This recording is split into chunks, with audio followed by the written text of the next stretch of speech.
Olá pessoal, estamos aqui com um novo trabalho. Dessa vez vamos comentar sobre esse conflito mundial, o qual provocou um caos na humanidade, na época, e que tem seus efeitos até hoje. O mundo viveu durante o período de 1939 a 1945 um clima de tensão e medo, além das as agravantes de perdas de vidas e colapso econômico, além de destruição de cidades. Assistimos atualmente o conflito entre a Rússia, a antiga União Soviética, e a Ucrânia. Entretanto, conforme dissemos no início, esse danoso evento tem suas origens ligadas no passado, lá nos anos pós-Segunda Guerra Mundial. Com isso, pretendemos expor os fatos que se interligam, o que nos darão elementos para entendermos a questão de um modo geral. Desde já, sou grato a vocês por fazerem parte do nosso espaço de propagação e compartilhamento do conhecimento. Vamos falar agora sobre as causas principais que culminou com a Segunda Guerra Mundial. Primeiramente, devemos nos atentar para o que falou um importante estudioso dessa questão. Eric Hobsbawm, um historiador britânico, afirmou que a Segunda Guerra Mundial foi uma consequência da primeira, que aconteceu de 1914 a 1918. Isso porque a crise do regime imperialista não foi resolvida a contento, a partir da adoção do capitalismo liberal, fato comprovado pelo abalo econômico conhecido por a Grande Depressão nos Estados Unidos e que afetou grande parte do mundo. Conforme devemos pensar, se um sistema não está dando certo, surgem outras ideias que pregam a solução desejada. Com isso, deu espaço para que ideologias como o fascismo e o nazismo ganhassem o apoio necessário para ser implantado. Outro fator crucial foi, após o fim da Primeira Guerra, a implementação do Tratado de Versalhes, documento que continha diversas leis impostas pelos vencedores contra a Alemanha, a Itália e o Japão, reordenando os territórios destas nações. Isso provocou um grande descontentamento. Esses países ficaram descontentes com esse tratado, que foi na realidade uma imposição. E podemos observar que essas três nações ficaram unidas quando na declaração da Segunda Guerra, contra o grupo de países chamado de aliados, do qual o Brasil fez parte.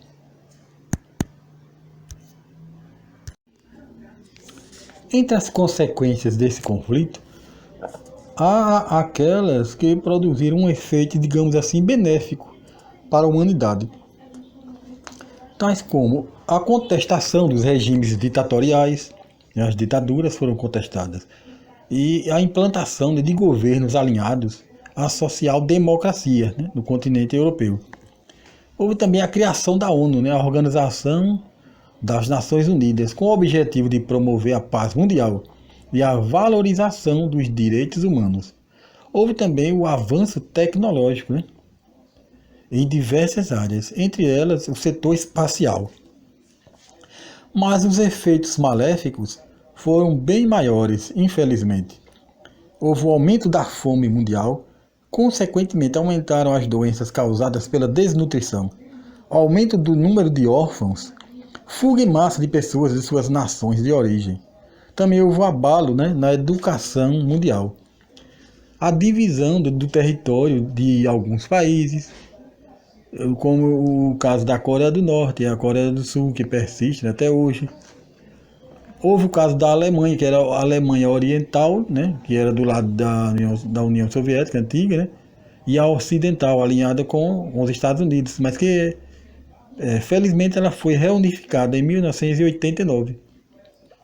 Houve o caso do Vietnã também, que já foi dividido, e houve aquela guerra também que houve lá, e ele foi reunificado. Hoje é uma nação só, mas também foi dividida.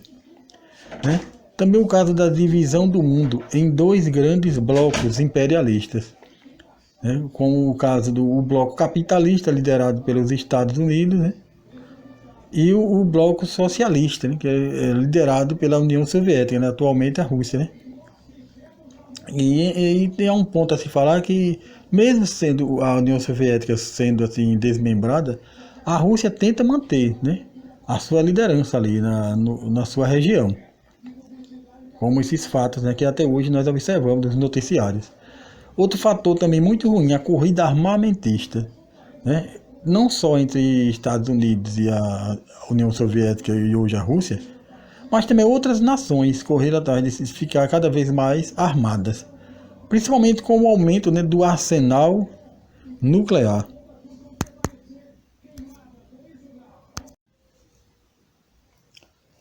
Embora as pesquisas para o desenvolvimento de foguetes já existissem, né, esse utensílio bélico ele provocou uma escalada de terror sobre os aliados, porque possuía um sabor de vingança de Hitler contra, né, a iminente derrota que estava por vir.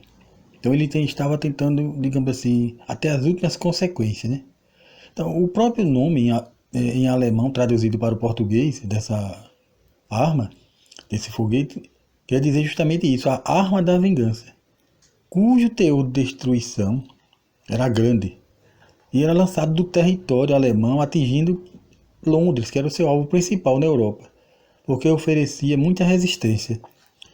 Esse míssil, na época, foi o primeiro, né, do modelo balístico guiado de longo alcance, chegando a alcançar, digamos assim, o limite terrestre espacial. A altitude dele era muito grande. Então, seu principal criador foi o engenheiro mecânico chamado Von Braun. Ele foi considerado importante, até mesmo digamos assim, pelos aliados, né? Uma vez que, com o fim da Segunda Guerra, né, ele foi aproveitado, né, para trabalhar, né, digamos, na pesquisa científica lá nos Estados Unidos, né, trabalhar na agência de inteligência, né. Só que ele não era sozinho, ele tinha uma equipe. E a União Soviética, né, também não ficou atrás. E também levou parte também, digamos, da equipe lá para seu país, né, para utilizar também lá na área de pesquisa.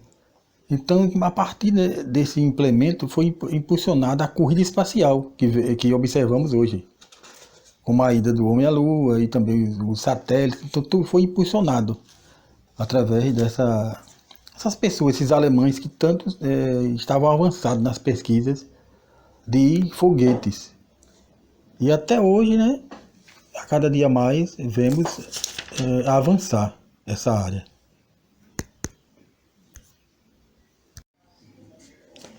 Embora seja um assunto polêmico e assustador, é preciso tecer alguns comentários sobre esse arsenal bélico de destruição em massa. Essas armas são assim tratadas porque liberam uma imensa quantidade de energia, por meio da fusão ou fissão nuclear. Independente do método, o efeito devastador é o mesmo. Elas foram usadas pela primeira vez pelos Estados Unidos, né, nas cidades japonesas de Hiroshima e Nagasaki, em 1945, durante a Segunda Guerra Mundial.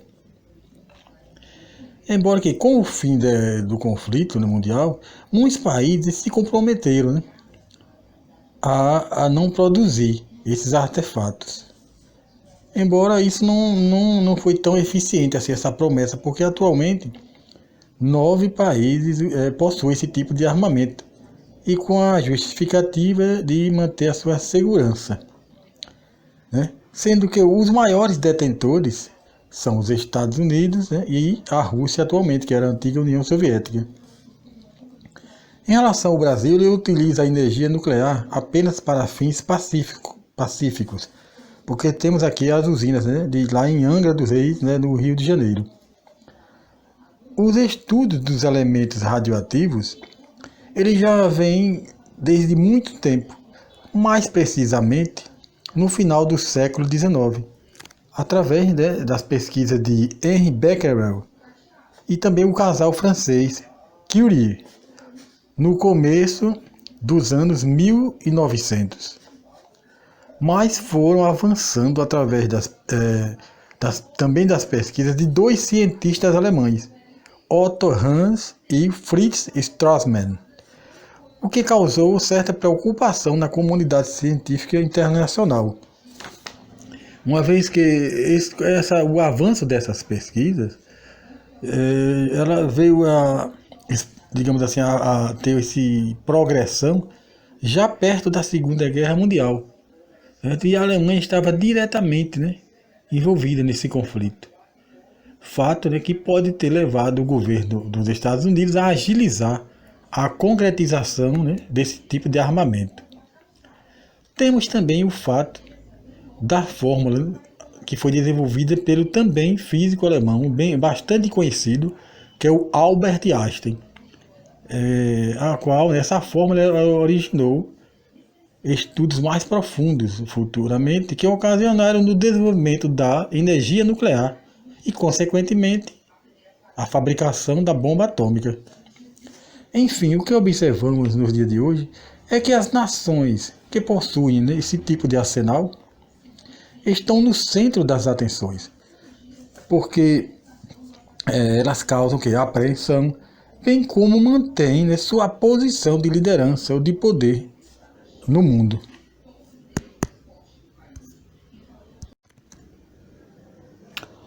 Foi assim chamada, né, a invasão, o dia D, a invasão da França, né, pelas tropas aliadas, uma vez que a Alemanha tinha invadido a França.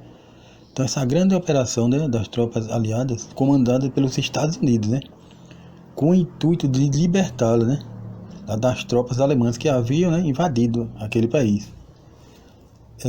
Foi o maior, digamos assim, o aglomerado de tropas militares de toda a história conhecida. Isso abateu ainda mais, né, a Alemanha, né? Isso já estava enfraquecida, né, pelas derrotas anteriores. Entretanto, muitos estudiosos da questão, eles não concordam assim, que essa empreitada foi aquela que definiu, né, digamos, a guerra, né?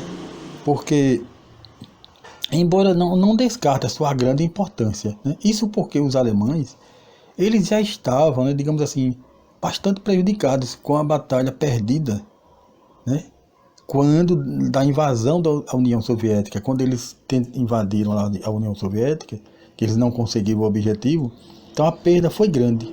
Então já estava enfraquecido com essa situação, e esse chamado dia D, esse aglomerado de tropas, né, que grande número digamos, de alemães, eles estava lá na França, e essa invasão dos aliados foi tamanha que a perda alemã, né, digamos, de vítimas fatais, como de prisioneiros, foi imensa. E isso já estava, digamos assim, predestinando o fim.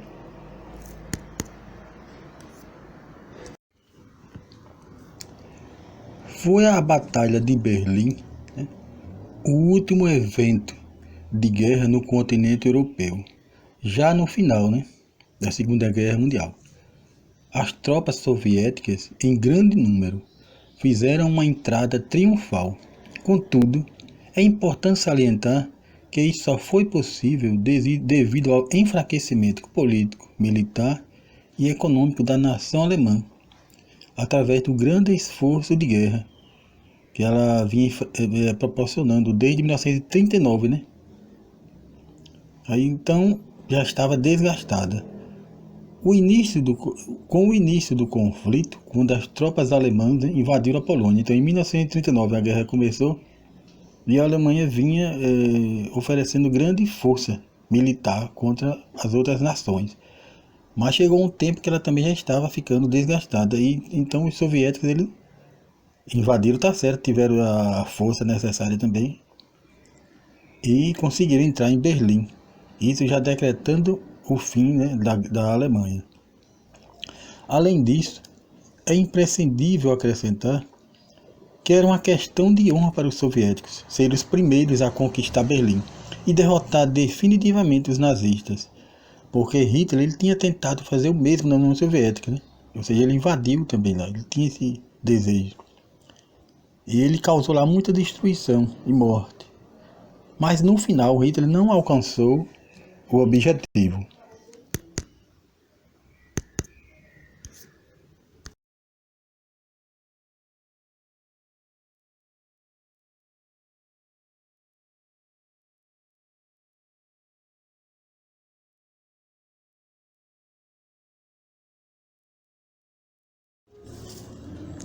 A participação brasileira nesse conflito, de forma direta, aconteceu em 16 de setembro de 1944, ou seja, já próximo do final, né, da guerra.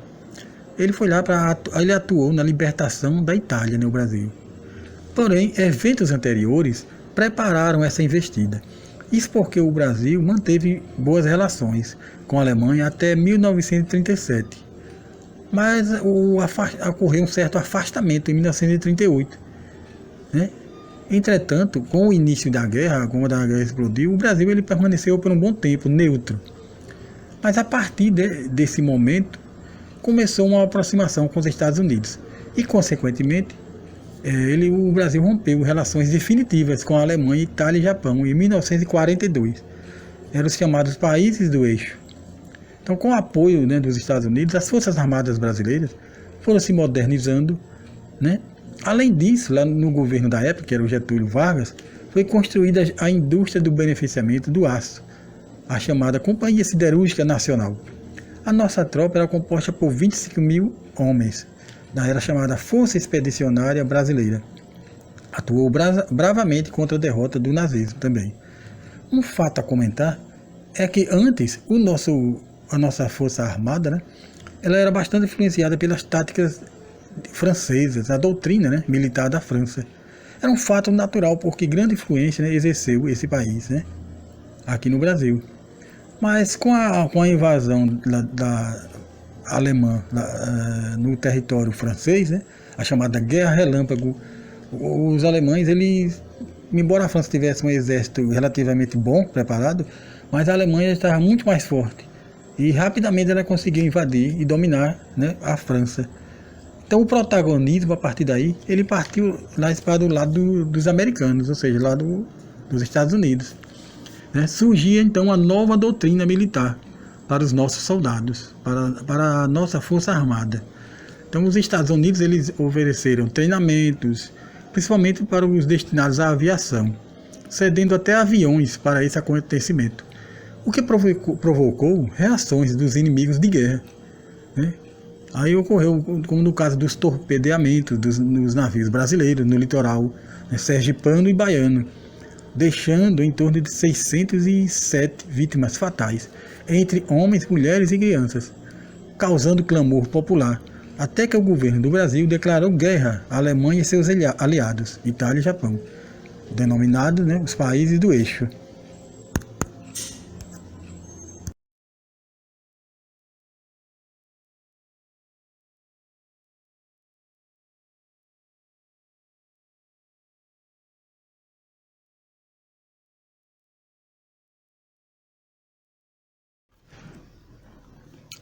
A nação japonesa possuía um bom arsenal de guerra. E além disso, ele havia aquela questão cultural dos samurais, né? A questão de honra, a qual ele impulsionava, né, os ataques suicidas, os chamados kamikazes, contra os inimigos de guerra, né, denominados de aliados. Né? Estes, por sinal, desde 1942 vinham tentando, né, sem sucesso desejado, vencer o Japão. Né? Até que em 1945 a Alemanha já tinha caído. Então, em 1945, os Estados Unidos eles deram um ultimato com o lançamento, né, de duas bombas atômicas, né, em Hiroshima e Nagasaki. E aquela arma, a arma número 1, né, da época, de destruição em massa, e até os dias de hoje, né? Então, novamente temos aí a questão, né, também na parte dos Estados Unidos, da honra ou até da vingança. Porque assim, como os soviéticos queriam conquistar Berlim, porque Hitler tinha invadido lá né, no caso, a União Soviética, os Estados Unidos também eles desejavam, né, honrar as suas vítimas do ataque japonês lá na base, né, de Pearl Harbor, no estado do Havaí, em 7 de dezembro de 1941. Evento, né, que alavancou o moral do governo do Japão, esse ataque lá que ele fez na base americana, né, e consequentemente, né, suas tropas, conseguindo projetar sua conquista em vários territórios asiáticos. Após o ataque na base americana, o moral, né, do Japão ficou alto e ele conseguiu conquistar vários territórios lá na Ásia. Fato que pode ser observado a falta de organização dos aliados daquela região, onde o Japão estava avançando, né, do enfrentamento. Então, aquele ultimato lá do lançamento das bombas, né, ele acredita até que talvez não fosse, digamos assim, necessário, né, que o Japão seria derrotado, porque só restava ele, né, talvez não haveria necessidade de lançar. Mas foi confuso também no ultimato para finalizar a guerra. E também é fato que isso proporcionou uma resposta imediata, né? E colocou, no caso, os Estados Unidos no centro do mundo, né, como uma potência, né, mundial, na parte econômica e militar também. Que a partir daí, né, conforme você observa na história, foram formadas duas potências, onde a União Soviética também ficou fortalecida e os Estados Unidos, e eles ficaram cada um, digamos assim, com a parte, né, mantendo o seu controle, a sua hegemonia mundial.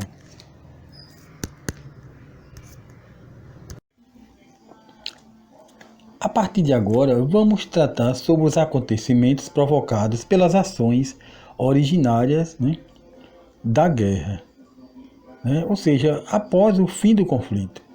Foram feitos acordos, foram criadas, né, organizações como a ONU, tratados, né, enfim, documentos, conjuntos de leis, sob o comando das duas superpotências, né, que surgiram após o fim desse conflito mundial, né, no caso dos Estados Unidos e a União Soviética.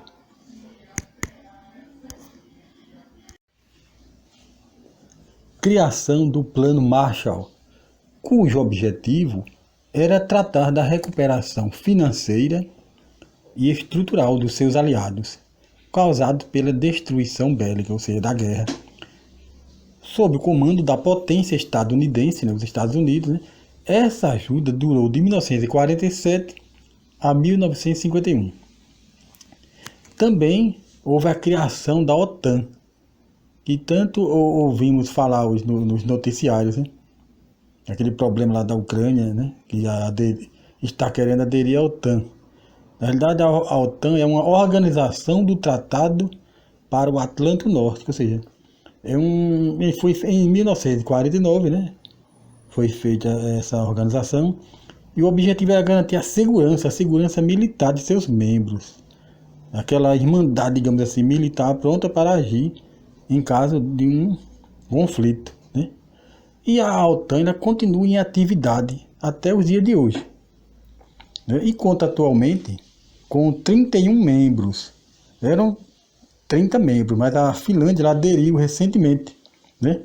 E posteriormente a Suécia também fará parte, uma vez que o processo de adesão, né, deste país está em andamento.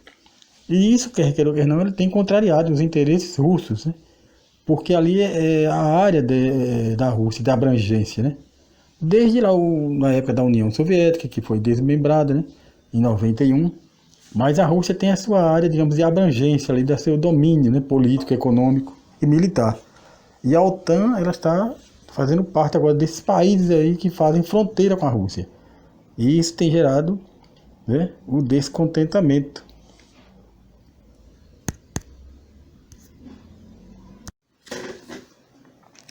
Bom, e sobre as ações, né? Agora vamos falar sobre as ações do Bloco Socialista, né? Para manter e também liderar seus aliados, né? Eles fizeram, né, sob o comando da União Soviética, né? Na época, né?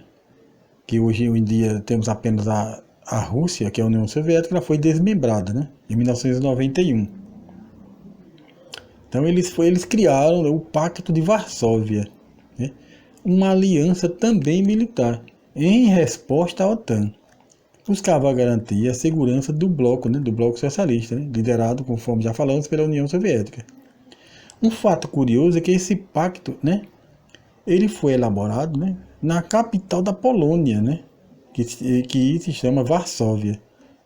Entretanto, esse país, hoje, ele pertence à OTAN, ou seja, ele deixou de pertencer ao bloco, né, de lá da União Soviética, e hoje pertence à OTAN.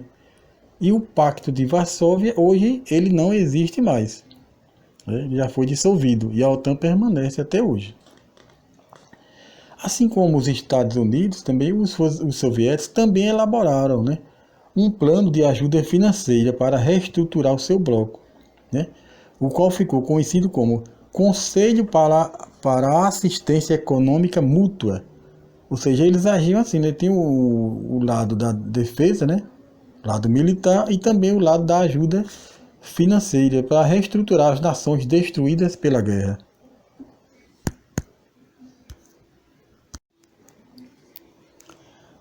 Esse conflito atual, ele tem suas raízes também nos processos ideológicos, políticos, culturais, econômicos e territoriais do pós-guerra, ou seja, do pós-segunda guerra.